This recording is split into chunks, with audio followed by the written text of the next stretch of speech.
একে তো বাড়ির পালিত হাঁস, তার উপরে হয় যদি মাটির চুলায় রান্না, তাহলে তো রান্নার স্বাদটা দ্বিগুণ বেড়ে যাবে। টেস্ট নিয়ে আর কোনো কথাই হবে না। সো হাই ফ্রেন্ডস, আসসালামু আলাইকুম। বাবার বাসায় এসে সবাই মিলে অনেক এনজয় করলাম।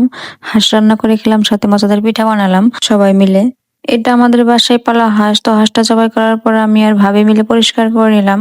তারপরে মা কেটে বেছে ধুয়ে পরিষ্কার করে দিল। আর এই যে ডিমটা দেখতে পাচ্ছেন, একদম নরম, স্কিনটা একদম পাতলা। তো এটা কিন্তু এই হাঁসটার ভিতরে ছিল, মানে ডিম পাড়তো হাঁসটা। আর ডিমটা দেখে আমার অনেক বেশি মায়া লাগতেছিল। তো যাই হোক, এখানে হচ্ছে আপনাদের ভাইয়া নারকেল কেটে দিতেছে। আর এর বাচ্চারা হচ্ছে পানি খাওয়ার জন্য মগ নিয়ে রেডি হয়ে আছে। আর নারকেলটা দেখেন ভিতরটা কত বেশি সুন্দর। তো এটা দিয়ে একটা পিঠা করা হবে। পিঠা বানানোর জন্য ডোটা আমি রেডি করে নিতেছিলাম। আর এটা হচ্ছে আটা দিয়ে করা হয়েছে। আর এখানে আমার হাজব্যান্ড হচ্ছে নারকেল কুটিয়ে দিতেছে। সবাই মিলে হাতে হাতে কাজ করতেছি। আর এখানে হচ্ছে নারকেলটা কুড়ানো হয়ে গেছে। আর এই যে মশলা রেডি করে নিয়েছে মাংস রান্না করার জন্য। আর আমার ভাবি হচ্ছে মাটির চুলায় মাংস রান্না করবে। দেখুন কত সুন্দর আগুন জ্বলতেছে মাটির চুলায়। আর আমার ভাবি হচ্ছে মাংসটা মাটির চুলায় রান্না করবে। আর মাটির চুলায় রান্না করলে কিন্তু যে কোনো জিনিস খেতে অনেক বেশি মজা হয়। তো এই মাংসটা অনেক বেশি মজা হয়েছিল খেতে। আর কিছুটা কষানো হওয়ার পর এখানে হচ্ছে মিট মশলা দিয়ে দিতেছে। মশলাটা দিয়ে আরো বেশ খানিকক্ষণ কষিয়ে নিবে। মাংসটা ভালো করে কষানো হয়ে গেলে ঝোলের জন্য বেশি করে পানি দিয়ে দিছে। কারণ হাঁসের মাংসটা কিন্তু অনেক শক্ত হয়। তো বেশি করে পানি দিয়ে রান্না করে নিবে। তো মাংসটা কিন্তু হয়ে গেছে। আর এখানে হচ্ছে ইফতারের আগে আপনাদের ভাইয়া এই যে গাছ থেকে পেয়ারা পাড়তেছিল।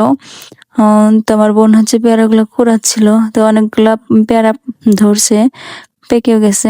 ওরা পেরে নিল, খাবে ইফতার করে। আর এখানে হচ্ছে আমার ভাবি ইফতারের জন্য ঝাল ঝাল কিছু একটা বানাচ্ছে। এখানে হচ্ছে অনেক ধরনের চিপস দিয়ে দিছে, সিদ্ধ করা ছোলা, বুট, কাঁচামরিচ, পেঁয়াজ, শসা, লেবু কুচি করে কেটে এখানে দিয়ে দিছিল। আর সাথে কিছু মশলা অ্যাড করে দিছিল।